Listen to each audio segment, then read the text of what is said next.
فقال الحسین بن علی علیہ الصلاۃ والسلام مثلی لا یبایع لمثل الصلوات اللہم صلی اللہ. پنکھے کو تھوڑا قریب کریں، پنکھے کو. عبادات کی قبولیت کے لیے مل کر صلوات پڑھیں محمد و آل محمد کے ذات پر. اللہم صلی علی محمد و آل محمد. بیمار مومنین کی شفایابی کے لیے، عبادات کی قبولیت کے لیے، پریشانیوں کی دوری کے لیے صلوات پڑھیں محمد و آل محمد کی ذات پر. اللہم صلی علی محمد و آل محمد. پروردگار عالم آپ سب کا مجلس عزا میں آنا اپنی بارگاہ میں قبول و منظور فرمائے. اللہ تعالیٰ سب کے گھروں میں خیر و برکت عطا فرمائے، اور پروردگار سب کی عبادات کو اپنی بارگاہ میں قبول و منظور فرمائے. امیر المومنین حضرت علی ابن ابی طالب علیہ الصلاۃ والسلام خود روایت کرتے ہیں. توجہ ہے نا. آج مجلس تھوڑا دیر سے آغاز ہوئی ہے، لیکن میں کوشش کروں گا کہ اپنا وقت مکمل جو آپ کی خدمت میں عرائض پیش کرنے ہیں مختصر اوقات میں اپنی اس مجلس کا اختتام کروں گا. امیر المومنین خود روایت کر رہے ہیں کہ ایک مرتبہ رسول اکرم نے مجھے اپنے ساتھ بٹھایا اور کہا کہ یا علی اذا کان یوم القیامت نادی منادین. توجہ ہے نا آخر تک. فرمایا یا علی روز قیامت کا دن ہوگا اور اللہ تعالیٰ فرشتوں کو ندا دے گا کہ جاؤ قبروں سے کچھ لوگوں کو اٹھا کر لے آؤ. حشر کا دن ہونا ہے اور اللہ نے مردوں کو قبروں سے اٹھانا ہے. یہ حدیث اہل سنت منابع میں بھی موجود ہے، اور شیعہ علماء نے اور راویوں نے اس حدیث کو مستند اطوار سے اس کو نقل کیا ہے. فرمایا اذا کان یوم القیامت یخرج قوم من قبورہم. توجہ رہے آخر تک. قیامت کے دن اللہ تعالیٰ کچھ لوگوں کو ان کی قبروں سے اٹھائے گا. لباسہم النور. جب ان کو قبروں سے خدا اٹھائے گا ان کا لباس نورانی لباس ہوگا. لباسہم النور علی عجائب من نور عظمتها یواقیت الحمر. اور جب ان کو اللہ اٹھائے گا لباس ان کا نورانی ہوگا، اور نورانی ترین فرشتے ان کے استقبال کے لیے سامنے موجود ہوں گے. اس حدیث کو شروع سے سمجھیں آپ. میں دوبارہ اس کو بیان کرتا ہوں. قیامت کے دن اللہ کچھ لوگوں کو قبروں سے اٹھائے گا. جب قبروں سے اٹھائے گا لباسہم النور، ان کا لباس نورانی لباس ہوگا، اور استقبال کرنے والے فرشتے بھی نورانی فرشتے ہوں گے. وہ ان کو سواریوں پر بٹھائیں گے، اور جن سواریوں پر بٹھائیں گے یواقیت الحمر، ان سواریوں کی جو زین ہوگی وہ ہیرے جواہرات سے پر ہوگی. یعنی انتہائی خوبصورت سواری پر ان کو سوار کیا جائے گا. کن کو؟ جن کو قبروں سے اٹھایا گیا ہے. تزکہم الملائکۃ الی المحشر. ان سواریوں کی لگاموں کو ملائکہ نے تھاما ہوگا، اور ان سواریوں کو لے کر ملائکہ ان لوگوں کو جو قبروں سے جن کو اٹھایا گیا ہے ان کو سواریوں پہ بٹھا کر بڑے احترام سے، بڑے پروٹوکول سے ان کو ملائکہ لے کر آ رہے ہوں گے. اور جب الی المحشر، جب میدان محشر میں پہنچیں گے، تمام ملائکہ ان کے استقبال کے لیے کھڑے ہو جائیں گے. اب آپ دیکھیں کہ قبروں سے اٹھائے جانے والے کچھ لوگوں کو اللہ اتنا پروٹوکول دے رہا ہے. پہلا پروٹوکول یہ دیا کہ اللہ نے کہا کہ جب ان کو قبروں سے اٹھایا لباس ان کا نورانی لباس ہوگا، اور فرشتے بھی نورانی ہوں گے ان کے استقبال کرنے والے. اور پھر ان کو ایسی سواریوں پر بٹھایا جائے گا جو ہیرے جواہرات سے پر ہوں گی، اور ان سواریوں کی لگاموں کو ملائکہ نے تھاما ہوگا. میدان محشر میں لا رہے ہوں گے. میدان محشر میں جب پہنچیں گے ملائکہ ان کے استقبال میں کھڑے ہو جائیں گے. امیر المومنین فرماتے ہیں فقال علی تبارک اللہ ماشاءاللہ. مولا علی نے فرمایا کہ ماشاءاللہ یہ کتنے عظیم لوگ ہیں، جن کو اللہ اتنا پروٹوکول دے رہا ہے. روایت بھی مولا علی کر رہے ہیں. جب حضور نے یہ علامات بیان کی اب سوال کیا مولا علی نے, ماشاءاللہ کیسے عظیم لوگ ہیں. یا رسول اللہ ما اکرم قومن, یہ کیسے لوگ ہیں کہ اللہ ان کی اتنی تکریم اور احترام کر رہا ہے. توجہ ہے نا آپ سب کی. یہ کون لوگ ہیں جن کی اللہ اتنی تکریم اور احترام کر رہا ہے. ما اکرم قومن اللہ, یہ کون لوگ ہیں جن کی اللہ اتنا تکریم اور احترام کر رہا ہے. قال رسول اللہ, اس وقت رسول اللہ فرمائیں گے یا علی ہم اہل ولایتک و شیعتک, اے علی یہ تیری ولایت والے رکھنے ہیں اور تیری محبت دل میں رکھنے والے ہیں اور تیرے شیعہ ہیں. جن کو قبروں سے اٹھایا گیا, لباس نورانی, ملائکہ استقبال کرنے والے نورانی, سواریاں نورانی, ہیرے جواہرات سے پر, ملائکہ ان لغاموں کو پکڑ کر میدان معاشر میں لا رہے ہیں. مولا علی فرما رہے ہیں تبارک اللہ, کون لوگ ہیں؟ رسول اللہ فرما رہے ہیں ہم ولایتک, یہ وہ لوگ ہیں جن کے دلوں میں علی تمہاری ولایت ہے. وہم شیعتک, اور علی یہ کون ہیں؟ تمہارے پیروکار ہیں, تمہارے شیعہ ہیں. توجہ ہے نا آخر تک, ابھی حدیث ختم نہیں ہوئی. توجہ فرمائیں, حضور فرماتے ہیں وَمُحِبِّیکَ, اور علی یہ تجھ سے محبت کرنے والے ہیں. وَيُحِبُّونَکَ بِحُبِّی, اے علی یہ تجھ سے محبت اس وجہ سے کریں گے کیونکہ یہ مجھ سے محبت کرتے ہوں گے, اور یہ مجھ سے اس وجہ سے محبت کر رہے ہوں گے کیونکہ یہ اللہ سے محبت کرنے والے ہیں. اور یاد رکھ یہ علی یہ رسول اللہ سے بھی محبت کریں گے, اللہ سے بھی محبت کریں گے, اور جواباً اللہ بھی ان لوگوں سے محبت کرے گا. یہ کون لوگ ہوں گے؟ ہم ولایتک و شیعتک و محبیک, اے علی یہ آپ کی ولایت رکھنے والے, آپ کی شیعہ, آپ کے محب, آپ کے ماننے والے اور آپ کے پیروکار ہوں گے. اب سوال یہ ہے کہ اگر ایک شیعہ کو, امیر المومنین کے پیروکار کو اتنا پروٹوکول دیا جا رہا ہے کہ قبروں سے اٹھائیں گے تو لباس نورانی, فرشتے استقبال کرنے والے نورانی, سواریوں پر بٹھائیں گے سواریاں ہیرے جواہرات سے پر, ملائکہ ان کو تھام کر بڑے عزت اور احترام کے ساتھ محشر کے میدان میں لا رہے ہیں, اتنا پروٹوکول کس کو دیا؟ ہم ولایتک و شیعتک, اے علی تیری ولایت رکھنے والوں کا اور تیری پیروکاری کرنے والوں کا, تیری فرما برداری کرنے والوں کا. پتہ چلا کہ ہر بندہ اس میں شامل نہیں ہے. وہ بندہ شامل ہے جو امیر المومنین کا سچا محب بھی ہو اور محبت کے تقاضے یہ رکھتا ہو کہ امیر المومنین کی فرما برداری بھی کرتا ہو. ہم شیعتوں کا لفظ یہ استعمال ہوا ہے. اب اسی حدیث کی وضاحت کر رہے ہیں امام صادق علیہ السلام, اللہم صلی علی محمد. امام علیہ السلام کا ایک شاگرد ہے شکرانی, پریشان تو نہیں ہو گیا آخر تک. امام کا شاگرد ہے شکرانی, امام صادق علیہ السلام کا. آیا امام کے پاس, مولا مجھے کچھ نصیحت کیجئے. امام فرماتے ہیں یا شکرانی ان الحسن من کل احد حسن, اے شکرانی ہر نیکی نیکی ہے, کوئی بھی کرے اللہ اس کو اس کا اجر عطا کرے گا. وَإِنَّهُ مِنْكَ, اور اے شکرانی وہی نیکی اگر تو کرے,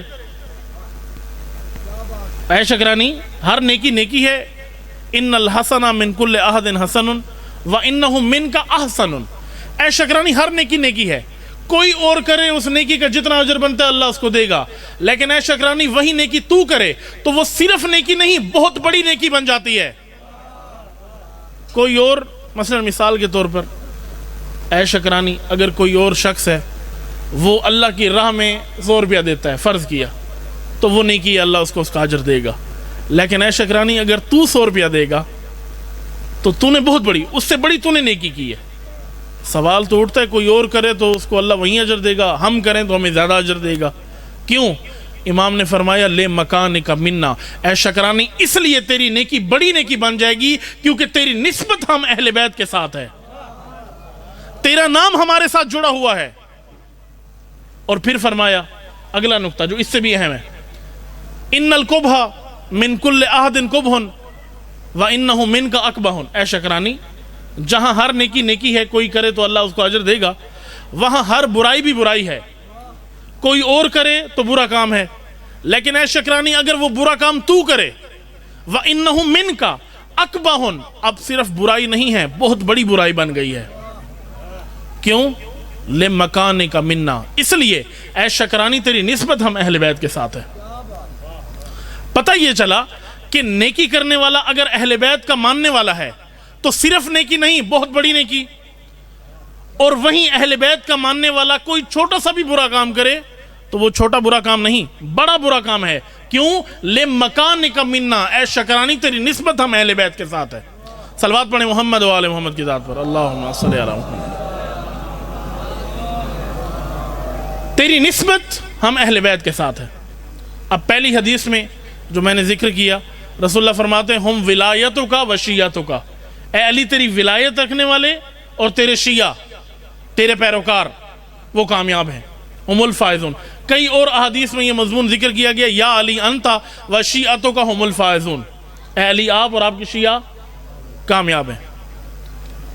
اب امام صادق کی جو دوسری حدیث آپ نے سنی، اس کے اندر امام کیا کہہ رہے ہیں کہ آپ کا ہر نیک عمل ہو یا برا عمل ہو، اس عمل کی اہمیت بڑھ جاتی ہے۔ کیوں؟ لِمَكَانِكَ مِنَّا، اے شکرانی تمہاری نسبت ہم اہل بیت کے ساتھ ہے۔ پتہ چلا کہ جو شخص اہل بیت کے ساتھ نسبت رکھتا ہے اس کے کندھوں پر ایک ذمہ داری ہے۔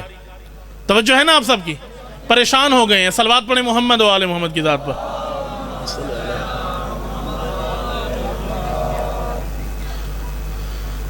جس کی نسبت اہل بیت کے ساتھ ہے اس کے کندھوں پر ذمہ داری بھی بنتی ہے، وہ اپنے آپ کو آزاد نہ سمجھے۔ سب سے پہلی ذمہ داری یہی ہے جو امام صادق فرما رہے ہیں، کونوا لنا زینا ولا تکونوا لنا شینا، اے شکرانی ہمارے لیے باعث زینت بنو، باعث ننگوار نہ بنو۔ کوئی ایسا کام نہ کرو جس کی وجہ سے تمہیں دیکھ کر لوگ اہل بیت سے دور ہو جائیں۔ اپنے اخلاق کو اعلیٰ رکھو، اپنی عبادات کو بہت بلند رکھو، اپنے معیار فکری کو بہت بلند رکھو، اپنے کردار اور سیرت کو بہت بلند رکھو، اپنے آپ کو دوسروں سے منفرد رکھو۔ تمہیں دیکھ کر لوگ، یہ تمہیں بتانا نہ پڑے کہ تم شیعہ ہو، تمہارے عمل سے لوگ اندازہ لگائیں کہ یہ اہل بیت کا ماننے والا ہے۔ تمہارا معیار اور ہو، دوسروں کا معیار اور ہو۔ توجہ ہے نا؟ سب اہل بیت کے ماننے والے ہیں، شیعہ ہیں، امام صادق کے مکتب سے تعلق رکھتے ہیں، اور اگر امام صادق کے مکتب سے تعلق رکھتے ہیں تو امام صادق سے پوچھیں مولا سیرت کیسے اپنائیں؟ ہم شیعتوں کا۔ اگر علی کے شیعہ بننا چاہتے ہو اور وہیں پروٹوکول حاصل کرنا چاہتے ہو جو حدیث پڑھی ہے ابھی میں نے آپ کے سامنے، کہ جب قبروں سے اٹھائے جائیں گے لباس نورانی، فرشتے استقبال کرنے والے نورانی، سواریاں نورانی، ملائکہ جب لائیں گے محشر میں ملائکہ استقبال میں کھڑے ہو جائیں گے، اگر یہ پروٹوکول چاہتے ہو تو حقیقت میں شیعان علی بننا پڑے گا۔ دنیا میں بھی شیعہ بننا پڑے گا، اور جب دنیا میں شیعہ بن گئے حقیقت میں تو آخرت میں وہی پروٹوکول تمہیں حاصل ہوگا جو اور کسی کو حاصل نہیں ہوگا۔ جتنی عبادتیں کر لے، جتنے روزے رکھ لے، اگر ولایت اہل بیت نہیں رکھتا، محبت اہل بیت نہیں رکھتا، شیعہ اہل بیت نہیں ہے، عبادتیں بھی کام کی نہیں ہیں۔ اور اگر محبت رکھتا ہے، یہ حدیث امام علی رضا علیہ السلام کی ہے، اللہم صلی علی محمد و علی محمد۔ ابھی اس حدیث کا متن میرے ذہن میں نہیں ہے کہ عربی میں وہ حدیث میرے ذہن میں پہلے یاد تھی، بھول گیا ہوں، لیکن اس کا جو مفہوم تھا وہ ذہن میں ہے۔ مستند حدیث امام رضا علیہ السلام کی، امام فرماتے ہیں ہمارے شیعوں کو کہہ دو، بہت اہم حدیث بیان کر رہا ہوں آپ کی خدمت میں۔ امام کہتے ہیں ہمارے شیعوں کو جا کر کہہ دو کہ اگر تمہارے ذہن میں یہ ہے کہ تم اہل بیت سے محبت رکھتے ہو اور اس وجہ سے تم نے عبادات، روزے اور اپنی سیرت اور کردار اور اعمال کو ترک کر دیا ہے، تمہارے دل میں کیا ہے کہ تم چونکہ اہل بیت سے محبت کرتے ہو اور اس وجہ سے تم نے نمازوں کو چھوڑ دیا، امام فرماتے ہیں یہ کام ہرگز نہ کرنا، یہ کام ہرگز۔ پھر امام نے پلڑا برابر کیا دونوں طرف سے، امام نے کہا کہ ایک اور بات بھی ذہن میں رکھو، عبادتیں کرتے رہو، روزے رکھتے رہو، عبادتیں کرتے رہو، روزے رکھتے رہو، حج کرتے رہو، اعمال بجا لاتے رہو، اور اگر تمہارے دل میں ولایت اہل بیت نہیں ہے تو ایسا سمجھو جیسے تم نے کوئی عمل کیا ہی نہیں ہے۔ توجہ ہے یا نہیں ہے؟ پلڑا دونوں طرف سے امام نے برابر رکھا۔ ایسا نہیں ہے کہ جو عبادتیں کرتا ہے کوئی بات نہیں، اہل بیت کی محبت نہیں رکھتا تو کامیاب ہے، کچھ بھی نہیں کیا اس نے۔ وہ ہمارے علاقے کا ایک سرائکی ذاکر تھا، وہ بڑا مزاحیہ اس نے یہ جملہ کہا، اور بہت اچھا جملہ کہا اس نے، میری نظر میں بہت بہترین جملہ سمجھانے کے لیے اس نے کہا کہ ساری زندگی عبادتیں کرتا رہے اور روزے رکھتا رہے، اعمال بجا لاتا رہے، اور ولایت اہل بیت، محبت اہل بیت نہیں رکھتا، تو وہ سرائکی میں کہتا تھا ایویں جی میں سائیکل سٹینڈ تے کھڑا تے پینڈل کھڑا مارے۔ توجہ ہے یا نہیں ہے؟ سرائکی مجھے آتی ہے بولنا، لیکن چونکہ اردو میں شروع سے تقریر کرتے رہے اس لیے آپ کے سامنے پریشان تو نہیں ہو گئے۔ صلوات پڑھیں محمد و آل محمد کی ذات پر، اللہم صلی علی محمد۔ کسی کام نہیں آنی وہ عبادات جو اہل بیت کے بغیر ہوں، اور یاد رکھو وہ محبت بھی اہل بیت قبول نہیں کریں گے جس محبت کے ساتھ تابعداری اہل بیت نہ ہو، فرما برداری اہل بیت نہ ہو۔ ہم صرف اہل بیت سے یہ تعلق رکھتے ہیں ظاہری طور پر، وہ یہ کہ ہم صرف اہل بیت سے توسل کرتے ہیں، حاجات مانگتے ہیں۔ مثال کے طور پر آپ میں سے جتنے زائرین ہوں گے جن کو یہ شرف حاصل ہوا امام حسین علیہ السلام کی زری مبارک پر گئے، جا کر زیارت کی، جو نہیں گئے اللہ ان کو بھی توفیق عطا فرمائے، سب کو زیارات کی اللہ تعالیٰ توفیق عطا فرمائے، حج اور عمرے اور زیارات کی بہت بڑی سعادت ہے۔ امام صادق فرماتے ہیں جس نے میرے جد حسین کی قبر کی ایک مرتبہ زیارت کی، اللہ اس کو 1000 حج متقبلہ کا حج کا ثواب عطا فرمائے گا، جیسے اس نے 1000 حج کیا ہو، اتنا ثواب بیان کیا گیا ہے۔ لیکن عرض یہ ہے کہ جب امام حسین کی قبر پر گیا کیا مانگا امام سے؟ امام حسین کی قبر پر گیا، مولا بہت پریشان ہوں، گاڑی نہیں ہے، آپ سے دعا کرنے آیا ہوں، یا حسین آپ اللہ کو توسل بنا کر، آپ کو توسل بنا کر اللہ کی بارگاہ میں دعا کرتا ہوں گاڑی عطا کر دیں۔ گھر آیا، گاڑی مل گئی۔ پھر توسل کیا، یا مولا اولاد نہیں ہے، اولاد عطا فرمائیے، آپ کو وسیلہ بنا رہا ہوں۔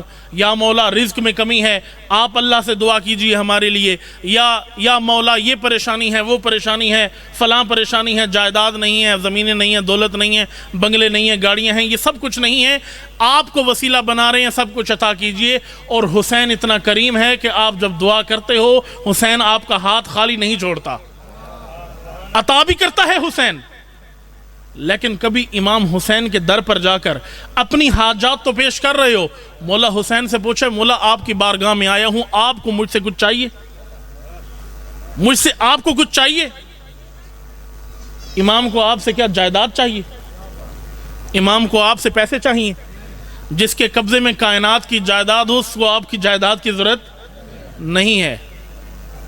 جس کو اللہ نے ولایت تکوینی عطا کی ہو اس کو لوگوں سے مانگنے کی ضرورت نہیں ہے۔ لیکن کبھی امام سے پوچھا مولا آپ کو بھی ہمیں کچھ چاہیے یا نہیں چاہیے، آپ بتائیں، تو امام کیا کہیں گے؟ آج فرض کریں امام زمانہ آ جائے، ہم میں سے کتنے تیار ہیں امام زمانہ کے لیے؟ امام زمانہ، میں نے اس دن یہ نقطہ عرض کیا تھا نا آپ کی خدمت میں کہ ہمارا یہ غلط تصور ہے کہ ہم امام کا انتظار کر رہے ہیں۔ ہم امام کا انتظار نہیں کر رہے، امام ہمارا انتظار کر رہے ہیں، امام ہمارا ویٹ کر رہے ہیں کب یہ امت تیار ہو۔ اور ہم میں سے جتنے بیٹھے ہیں کتنے ہیں جو اپنے آپ کو کہیں کہ ہم آئمہ کے لیے تیار ہیں، امام زمانہ کے لیے تیار ہیں؟ آئمہ کو ہم اپنی حاجات کے لیے وسیلہ بناتے ہیں، لیکن کبھی امام کا ساتھ دینے کے لیے امام سے نہیں پوچھا۔ اس کی ایک مثال موجود ہے، توجہ رہے آپ سب کی میری طرف۔ اللہ اکبر، یہ لائٹ بند رہے، آن نہیں کرنی ہے، آن نہ کریں۔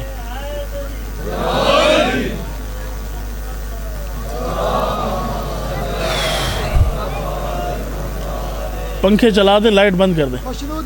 امام زمانہ بلندتر صلوات، اللہم صلی علی محمد و آل محمد۔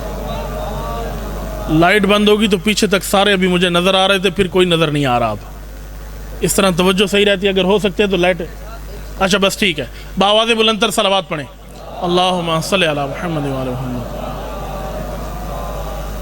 نقطہ یہ بیان کر رہا تھا کہ ہم امام کے سامنے اپنی حاجات رکھتے ہیں، لیکن امام سے نہیں پوچھتے مولا آپ کو کیا چاہیے۔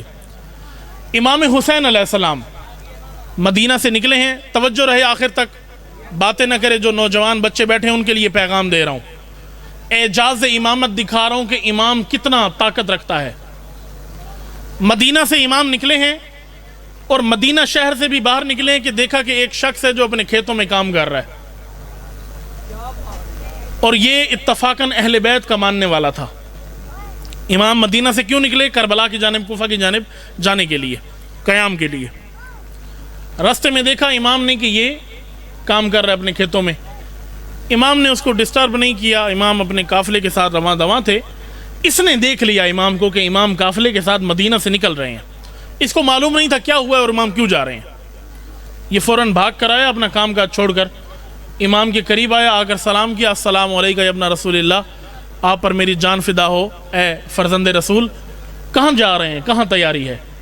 امام نے اپنا مقصد اس کے سامنے بیان کیا کہ یہ وجہ ہے، یزید بیعت چاہتا ہے، میں بیعت نہیں کرنے والا، اور مدینہ سے نکل کر یزید کے خلاف قیام کرنے کے لیے آغاز کر چکا ہوں۔ اور امام نے اس کو ساتھ یہ بھی پیغام دے دیا کہ تم بھی میرے ساتھ آؤ۔ توجہ ہے نا آپ سب کی؟ امام نے جب اس کو پیغام دیا، کہا کہ نہیں مولا، آپ امام ہیں، آپ جا رہے ہیں تو بسم اللہ آپ جائیے، ہماری دعائیں آپ کے ساتھ ہیں، لیکن پیچھے زمین ہے، کھیت ہیں، ابھی زمین ابھی کاشت کر رہا ہوں، بڑے اس کی حفاظت کی ضرورت ہے، گھر میں جانور ہیں ان کی حفاظت کرنی ہے، چھوٹے چھوٹے ہمارے بچے ہیں ان کا خیال کرنا ہے، تو ہم آپ کے ساتھ نہیں جا سکتے، معذرت چاہتا ہوں، آپ کی محبت رکھتا ہوں، آپ سے ہم بڑی محبت کرتے ہیں، عقیدت رکھتے ہیں، یزید سے نفرت بھی کرتے ہیں، لیکن مولا آپ کے ساتھ میں نہیں آ سکتا۔ توجہ ہے؟ آپ کے ساتھ۔ امام نے کہا ٹھیک ہے، نہیں آنا تو نہ آؤ، اپنا اہتمام حجت کرنے کے لیے پیغام اپنا دے دیا اس کو۔ جب امام جانے لگے، اس نے کہا مولا اب گزر تو رہے ہیں، ایک میرا چھوٹا سا کام ہے، اگر وہ کر دیں تو۔ امام نے کہا بتاؤ کیا کام ہے؟ کہا مولا یہ کھیت ہیں میرے، ان کو سیراب کرتا ہوں کنویں کے ذریعے، 2-3 میرے کنویں ہیں، کل پرسوں میں نے ایک نیا کنواں کھودا ہے، لیکن وہاں سے جو پانی نکلا ہے وہ میٹھا نہیں ہے، کھارا پانی نکلا ہے، نہ اس کھارے پانی کو فصل کو لگا سکتا ہوں، فصل خراب ہوتی ہے، نہ پینے کے قابل ہے، تو آپ اگر کوئی مہربانی کریں، کوئی حل نکل آئے، پانی ٹھیک ہو جائے۔ امام اپنی سواری سے نیچے اترے اور کہا کہ اسی کنویں میں سے پانی نکالو۔ اس نے ایک ظرف میں پانی نکالا کنویں میں سے، امام نے اس کنویں کے پانی کو منہ میں ڈالا، کلی کی، اور کلی کرنے کے بعد اس کو اسی برتن میں ڈالا اور کہا کہ اس کو کنویں میں ڈالو۔ توجہ رہے آخر تک، اس کو کہاں ڈالو؟ کنویں میں ڈالو۔ کنویں میں ڈالنا تھا کہ پانی ابلتا ہوا اوپر نکل آیا، جو پانی نکل نہیں رہا تھا کھارا تھا۔ امام نے کہا اب ذرا پی کر دیکھو۔ جب اس نے پیا، امام کہا کہ پہلے جو 3 کنویں تھے ان میں اتنا میٹھا پانی نہیں تھا جتنا اس میں آ گیا ہے۔ یہ ہے اعجاز امامت۔ امام جب عطا کرتا ہے تو ایسے عطا کرتا ہے۔ راہب نے آ کر بیٹے مانگے، امام نے کہا 1 نہیں 7 بیٹے دیں گے، 7 بیٹے عطا کر دیے۔ اعجاز امامت یہ ہوتا ہے۔ امام اپنے شیعوں سے بہت محبت کرتے ہیں، اور شیعہ بھی اپنے امام سے بہت محبت کرتے ہیں۔ توجہ ہے یا نہیں ہے؟ یقیناً آپ سب کے دل میں محبت اہل بیت اتنی ہے جو انسان بیان نہیں کر سکتا۔ اہل بیت کی عقیدت اتنی ہے، اہل بیت سے محبت اتنی ہے جس کو انسان بیان بھی نہیں کر سکتا۔ بہت عقیدت ہے، بہت محبت ہے، لیکن عزادارو، اے حسینیو، اے حسین کے ماننے والو، اے علی کے ماننے والو، اے جعفر صادق کے مکتب سے تعلق رکھنے والو، امام حسین کو، مولا علی کو، امام صادق کو محبت کے ساتھ اطاعت کرنے والے چاہیے، ان کی سیرت پر عمل کرنے والے چاہیے۔ اس شخص کو دیکھیں، مولا نے اپنے پیغام کی دعوت دی اور یہ بھی بتایا کہ اکیلا نہیں جا رہا ہوں، بیٹیاں بہنیں ساتھ ہیں میرے۔ کہا کہ نہیں، میری مجبوری ہے، گھر میں چھوٹے چھوٹے بچے ہیں۔ اپنے بچے اس کو یاد نہیں آئے، لیکن یہ نہیں دیکھا کہ حسین کے ساتھ اصغر بھی موجود ہے۔ جب اپنا مفاد نظر آیا، امام سے اپنا کام نکلوا لیا۔ بعض لوگ ہوتے ہیں نا آج کے زمانے میں، وہ آپ سے اپنا کام نکلوا لیں گے، لیکن جب آپ کی باری آئے گی نمبر بند کر دیں گے، پھر آپ کی کال بھی نہیں اٹھائیں گے۔ ایسا ہے یا نہیں ہے؟ یہ دنیاوی تعلقات، دنیاوی ہمارے رشتے ایسے ہیں لوگوں کے ساتھ، مفاد پرستانہ۔ تو کیا ہمارا ائمہ کے ساتھ رشتہ جو ہے وہ مفاد والا رشتہ تو نہیں ہے کہ اپنے کام نکلوا لیے اور امام نے جو پکارا وہ ماننے سے انکار کر دیا؟ اب یہ ایک شخصیت ہے جس کو امام نے پیغام دیا اور یہ نہیں آیا۔ ایک شخصیت اور بھی ہے کربلا کے میدان میں، یہ بھی اسوہ ہے، اس کا نام ہے وہب کلبی۔ نام سنا ہے نا کربلا میں، وہب کلبی کا۔ امام، یہ واقعہ آپ کی خدمت میں عرض کر رہا ہوں، توجہ کیجئے گا۔ کربلا کے نزدیک جب امام پہنچے، کربلا سے پہلے مقام حاجز کے قریب تھے، تو دیکھا کہ صحرا کے اندر ایک دور ایک خیمہ لگا ہوا ہے. تپتے ہوئے صحرا میں پانی نہیں ہے، کچھ بھی نہیں ہے، دیکھا خیمہ لگا ہوا ہے. قریب آئے امام، قافلہ روک دیا، سب کو کہا کہ یہیں رکو، خود اپنی سواری سے اترے اور چل پڑے خیمے کی طرف. کہا دیکھوں یہ خیمے میں کون ہے، اس تپتے ہوئے صحرا میں کون بیٹھا ہے. امام قریب گئے اس خیمے کے اندر، دیکھا تو ایک بوڑھی خاتون وہاں بیٹھی ہے. امام نے پوچھا کہ آپ بزرگ ہیں، یہاں کیا کر رہی ہیں؟ تپتا ہوا صحرا ہے، یہاں خیمہ لگا کر آپ بیٹھی ہیں. تو اس نے کہا کہ ہم مسلمان نہیں ہیں، ہم عیسائی ہیں. ہم مسلمان، ہم کون ہیں؟ عیسائی ہیں. اور میرا بیٹا ہے جو بکریاں چراتا ہے، اس کی شادی بھی ابھی ہوئی ہے، اور وہ اور اس کی بیوی بکریاں چرانے لے گئے ہیں دور دراز، اور کچھ دیر تک وہ آ جائیں گے، تو میں یہاں بیٹھ کر ان کا انتظار کر رہی ہوں، وہ ابھی آنے والا ہے. امام نے اپنا اس کو تعارف کروایا کہ میں مسلمانوں کا امام ہوں اور نواسہ رسول ہوں. اور پھر امام نے جاتے ہوئے اس کو کہا کہ ٹھیک ہے، جب تمہارا بیٹا آ جائے تو اس کو ذرا میرے پاس بھیج دینا، میں نے اس سے کچھ بات کرنی ہے. امام خیمے سے نکلنے لگے تو امام نے پھر اس سے پوچھا، کہا کہ آپ یہاں بزرگ خاتون ہیں، بیٹھی ہیں خیمے میں، کوئی مشکل، کوئی پریشانی تو نہیں ہے؟ اس نے کہا کہ اور تو کوئی پریشانی نہیں ہے، صحرا ہے، پانی کا بڑا مسئلہ ہے، پانی بہت دور سے ملتا ہے، کافی دور جانا پڑتا ہے، بھر کے لاتے ہیں اور 3-3 4-4 دن اس پانی کو استعمال کرنا پڑتا ہے، پانی نہیں ہے، اگر آپ کچھ پانی کا بندوبست کر دیں تو بڑی مہربانی ہوگی. امام نے اس بڑی خاتون کو کہا کہ آؤ خیمے سے باہر آؤ. خیمے کے باہر لائے اور خیمے کے باہر آ کر اپنی ایڑی کو ریت پر رگڑا. ریت پر رگڑنا تھا کہ چشمہ پھوٹ پڑا، تپتے ہوئے صحرا میں چشمہ پھوٹ پڑا. وہ بڑی خاتون حیران ہو گئی، یہ کون ہے؟ بہرحال وہ چشمہ نکل آیا، اس کی مشکل آسان ہوگی. امام نے کہا کہ جب تمہارا بیٹا آئے اس کو میرا پیغام دینا اور کہنا کہ جب آ جائے تو میرے پاس تھوڑی دیر کے لیے آ جائے، میں اس سے بات کرنا چاہتا ہوں، ملاقات کرنا چاہتا ہوں، میں اس کا انتظار کر رہا ہوں، قافلہ اپنا میں نے یہاں روک دیا. تھوڑی دیر بعد جب وہاب کلبی بکریاں چرا کر آیا، جیسے ہی خیمے میں داخل ہوا، کہتا ہے اماں آج سے پہلے ایسی خوشبو میں نے نہیں دیکھی تھی جو آج خیمے میں موجود ہے. یہ خیمے میں بڑی عجیب خوشبو ہے، ایسی معطر خوشبو میں نے آج تک نہیں سونگی. کیا ہوا؟ کہاں سے یہ خوشبو آئی؟ اور یہ پانی کہاں سے آ گیا؟ چشمہ کہاں سے پھوٹ پڑا؟ ہم اتنے دور گئے بکریوں کو چرانے، پانی پھر بھی نہیں ملا، بہت مشکل میں پریشانی میں ہیں، اور تپتے ہوئے صحرا میں چشمہ نکل آیا. تو اس کی ماں نے تعارف کروایا کہ بیٹا ایک ایسا شخص آیا تھا جس کی نورانی شکل تھی، شکل سے بہت قدیس معلوم ہوتا تھا، بہت پاک اور پاکیزہ شخصیت لگتا تھا، بہت اخلاق اور وقار تھا اس شخصیت کے اندر. اور جب وہ آیا خیمے میں تو یہ اسی کی خوشبو ہے جو اب تک خیمے میں موجود ہے. تو وہ اس طرح پیغام دے کر گیا ہے کہ جب تمہارا بیٹا آئے تو اس کو تھوڑی دیر کے لیے میرے پاس بھی بھیج دینا. اب اس سے رہا نہیں گیا، فوراً پہنچا امام کے خیمے میں، اجازت لی، اندر چلا گیا. جب امام نے اس کو اپنا تعارف کروایا کہ میں نواسہ رسول ہوں اور وقت یزید حکمران ہے اور وہ مجھ سے بیعت لینا چاہتا ہے، میں اس کی بیعت نہیں کرنے والا، وہ ظالم ہے، شرابی ہے، سارا اس کو اپنی سٹوری سنائی مختصر. اور امام نے جب اپنا مقصد اس کو بیان کیا، جب اس نے یہ ساری بات سن لی نا، کچھ بھی نہیں کہا مولا مجھے کلمہ پڑھائیے، میں مسلمان ہو چاہتا ہوں. امام کے اعجاز کو سمجھ کر معرفت حاصل کر لی تھی اس نے، اعجاز کو دیکھ کر اب باتوں پر یقین آ گیا تھا، اسلام قبول کر لیا. کہا کہ مولا میں آپ کے ساتھ ہوں. امام نے کہا نہیں، جاؤ اپنی ماں اور بیوی سے بھی اجازت لو، ابھی تمہاری شادی ہوئی ہے. ماں اور بیوی کو لایا، انہوں نے بھی اسلام قبول کر لیا.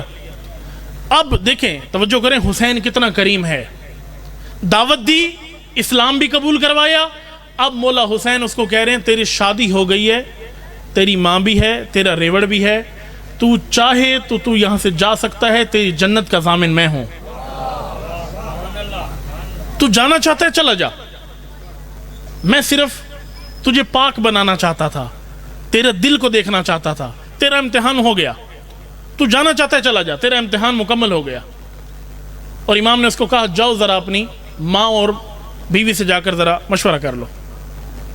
پہلے تو یہ مانا نہیں، لیکن جب امام نے حکم دیا کہ نہیں جا کر مشورہ کرو تو آ گیا اپنی بیوی اور ماں کے پاس، آ کر مشورہ کیا، ساری بات بتائی کہ امام کہتے ہیں چلے جاؤ، بیوی اور ماں کہتی ہیں کہ یہ کام کبھی نہ کرنا، اور اگر پہلے تو ہم نے یہاں سے جانا نہیں ہے، اور اگر امام حسین کے ساتھ چلے گئے اور تجھے شہادت مل گئی تو زہرا کے مقام پر پہنچ کر ہماری شفاعت ضرور کرنا،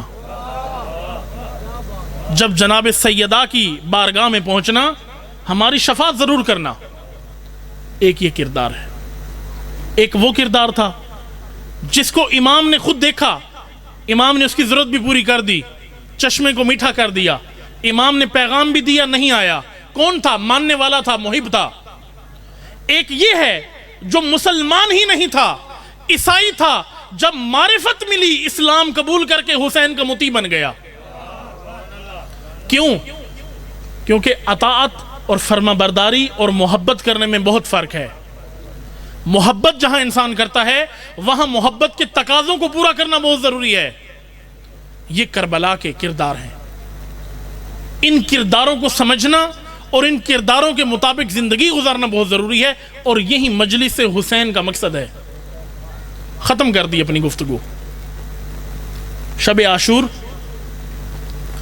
جب مولا حسین انصار اور بنی ہاشم کے ساتھ خیمے میں موجود ہیں، کہا کہ اے بنی ہاشم، نہ تم جیسے انصار میرے نانا رسول اللہ کو ملے، نہ بابا علی کو ملے، نہ بھائی حسن کو ملے، کسی کو نہیں ملے، تم جیسے وفادار صرف مجھے ملے۔ کہا اے انصاریوں، اے ہاشمیوں، تم نے اب 2 محرم سے لے کر آج شب عاشور تک یہ 8 دن تم نے اپنا حق ادا کر دیا ہے۔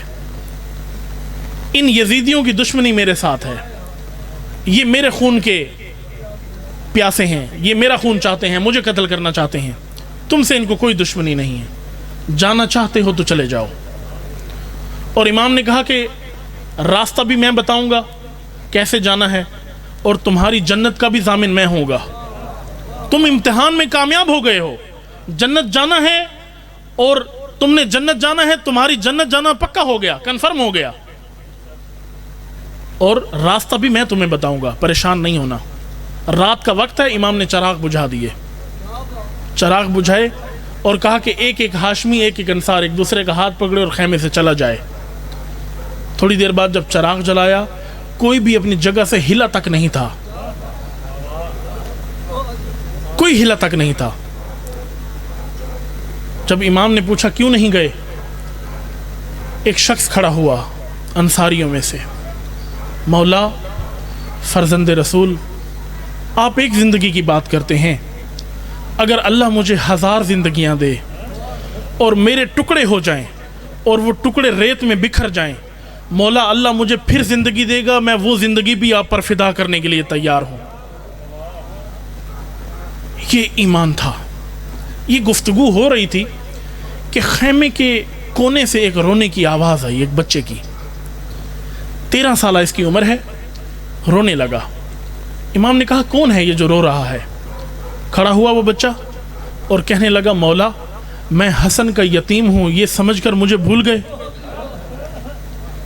امام نے سب کو ان کے مقامات بتائے تھے، اے حبیب تو نے فلاں جگہ شہید ہونا ہے، اے زہیر ابن کین تو نے فلاں جگہ شہید ہونا ہے، اے علی اکبر تو نے فلاں جگہ شہید ہونا ہے، اے عباس تیرے فلاں جگہ بازو کٹنے ہیں۔ یہ 13 سالہ جوان کہتے ہیں مولا یتیم ہوں اس لیے مجھے بھول گئے، میرا نام نہیں لیا، میرا نام کیوں نہیں لیا؟ کھڑے ہوئے، یہ کون ہے؟ یہ قاسم ابن حسن ہے۔ امام نے کہا قاسم بیٹا ذرا قریب آؤ، گلے سے لگایا، کہا بیٹا اتنی موت کی تڑپ ہے، موت کو کیسا پاتے ہو؟ کہا مولا احلا من الاصل، موت کو شہد سے بھی زیادہ شیرین پاتا ہوں، شہد سے بھی زیادہ شیرین پاتا ہوں۔ جب امام نے سب کا مقام بتایا نا تو پھر بتایا کہ اے قاسم کل اصغر بھی شہید ہو جائے گا۔ جب اصغر کا نام آیا نا قاسم تڑپ اٹھا، کہا مولا کیا اصغر میدان میں جائے گا یا یہ لعین خیموں پر حملہ کر دیں گے؟ کون خیموں پر حملہ کرے گا؟ امام فرماتے ہیں جب تک میں زندہ ہوں گا ان کی جرت نہیں ہے خیموں پر آ کر حملہ کریں۔ اور وقت آ گیا عصر عاشور، عزادارو 13 سال کی عمر ہے حضرت قاسم کی، نشانی حسن. امام حسین فرماتے ہیں جب مجھے میرے بھائی حسن کی یاد آتی ہے اے قاسم میں تیرا دیدار کرتا ہوں. گھوڑے پر سوار کیا.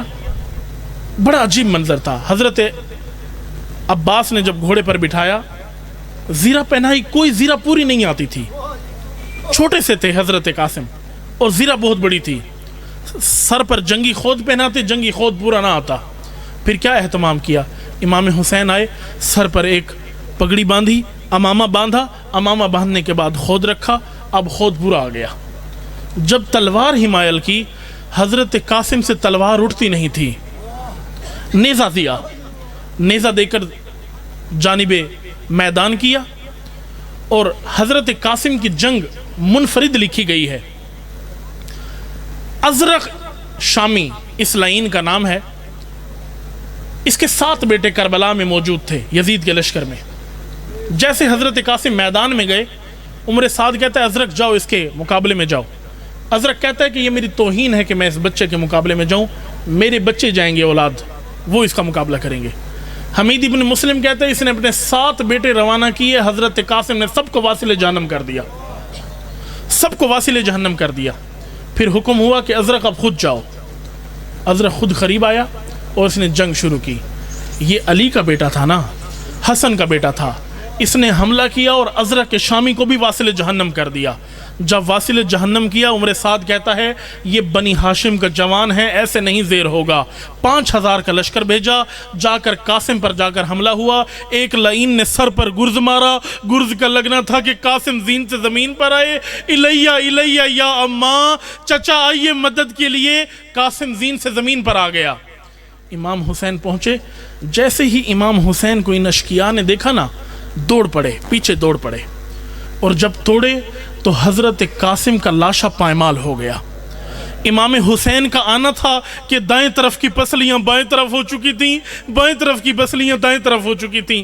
آ کر لاشے کو سمیٹا اور خیام میں لے کر گئے. کہا فروا تمہارے لال کو لے آیا. اور جب حضرت فروا بی بی فروا نے دیکھا نا, پروردگار تو نے میری قربانی سب سے زیادہ قبول کی ہے, کسی کے ٹکڑے ابھی تک نہیں ہوئے, حسن کے شہزادے کے ٹکڑے ہو گئے. اللہ لعنت اللہ علی الظالمین.